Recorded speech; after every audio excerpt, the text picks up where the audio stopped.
Well, you are the all singing crap of the world. Hello there, this is Alex from Lights Camera Debate. And that quote, if you didn't know, is from Fight Club. I decided by accident to watch Fight Club, one of my favourite old films from the late 90s. I think it's 97, 98, I'm going to say. It's when I was at university college. I think I was at college at the time. It's a very interesting film. It's basically.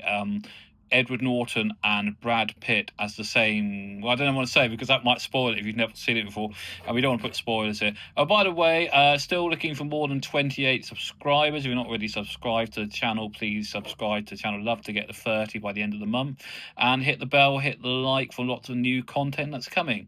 So, Fight Club, a great film about the sort of way that capitalism was going in America and the theory that if you could wipe out everybody's credit card bill and turn them into soldiers, that the world would be a lot better.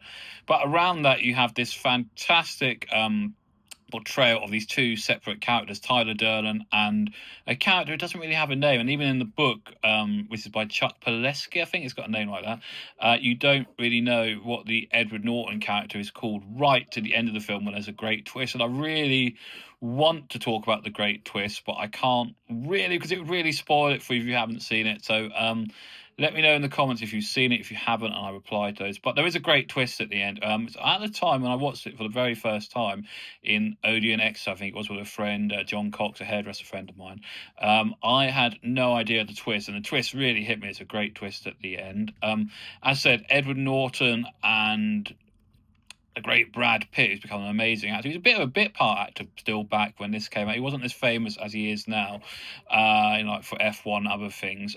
He plays Tyler Durden, this very courageous person who does what he wants, says what he wants, lives in his trash house, and sets up fight clubs all across America, basically, and has lots of people fighting, and it helps them get through their problems. That's the whole point of the film. But it's also about the state of America at the time. It's about capitalism. It's also swung round, if you haven't noticed. I don't really want to do politics here, but I think it's an interesting film to watch at the moment, including the state that Trump America is in at the moment. It's a very political film. Also, Helena Bonham Carter is in it as the girlfriend who's sex mad and enjoys life. And it's one of her first films, so she has a very good American accent. I really enjoyed it. Her performance is brilliant.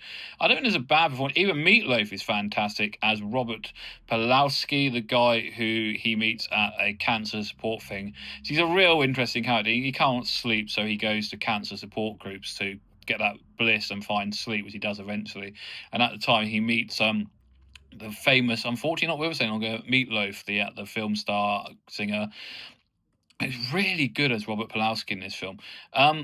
It is one of David Finch's best films. David Finch has done so many great films. Social Network, Girl, the Dragon Tattoo. There's just too many to mention. If you haven't seen any of David Finch's films, where have you been? Even the not great one he had out recently on Netflix, well, I really enjoyed it. I think it's Hitman. It's about a hitman. That was really good with Michael Fassbender, and that was really good. But Finch never does a bad film, in my opinion. I would say that one maybe, but the last couple have been really good. You look at things like Zodiac. What a film that is. You've got to watch that if you haven't watched it. The only problem I have with these great 90s films now is they're all done by Miramax, and that was Harvey Weinstein's company, so you feel a little bit grubby from watching it, basically. But Fight Club, an absolutely excellent film to start with. I love the motifs at the beginning where you see the whole, baby being born over that fabulous music. We have to discuss the music as well in Fight Club.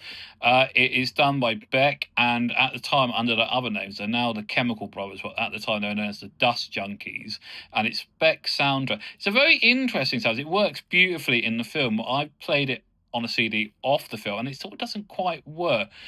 Plus, the end credits music and other bits of rock music is the Pixies, which are an amazing group.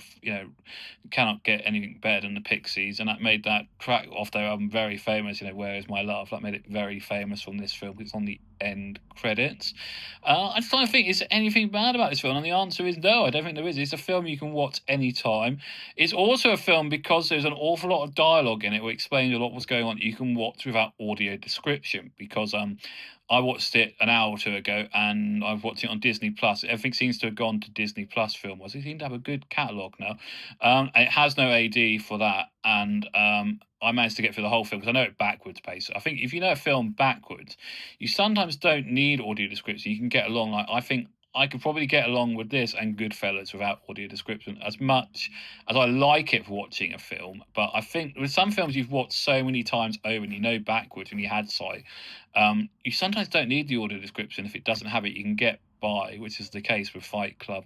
What else is so good about Fight Club? I love the way it's all set up. I love the way it just makes you feel so discharged. It actually makes you feel a bit, like your sleep deprivation, because there's that bit at the beginning where he's going from he's basically his job is to go to crash tests and see what's wrong with the cars, and he goes all over America, and that sort of flying all over America does make you feel very enchanted, and but a bit are you trusting yourself? I think the whole point of this film is the whole double ganger thing. And that's what I'm going to say, because if I say too much about double ganging, it will spoil the twist at the end. I don't want to do that unless you haven't seen this film. But yeah, it's such an amazing, good film, and it must be nearly 25 years old, and it still really stands up. I think it's interesting for this channel. I should do films what are not new as well and see if they still stand up to test, and Fight Club most definitely does. But you might hate it, you might think it's a misogynistic film made by men for men. If that's the case, let me know in the comments, and of course I will reply. We love the links and likes here on this channel. As I said, hit the bell because there will be more content coming. What else we got to talk about over this weekend? We've got Zootopia 2 I need to watch on Disney Plus.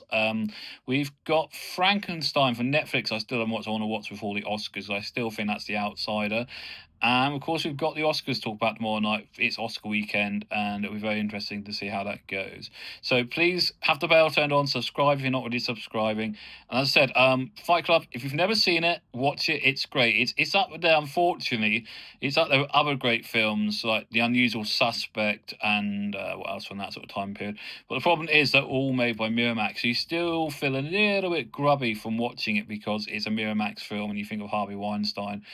And you just think, how can these great films be made by such a horrific person, basically? And that's what slightly puts me off. That's why I watched it for what.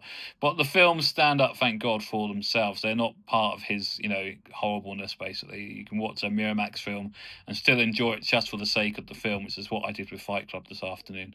So, yeah, there you go. That's my review of Fight Club. You might totally disagree, so put in the comments, and of course, I'll get back to you. So, as I said, more coming. Keep a like on the channel, hit the bell so you're getting it when it drops. And that's all, folks.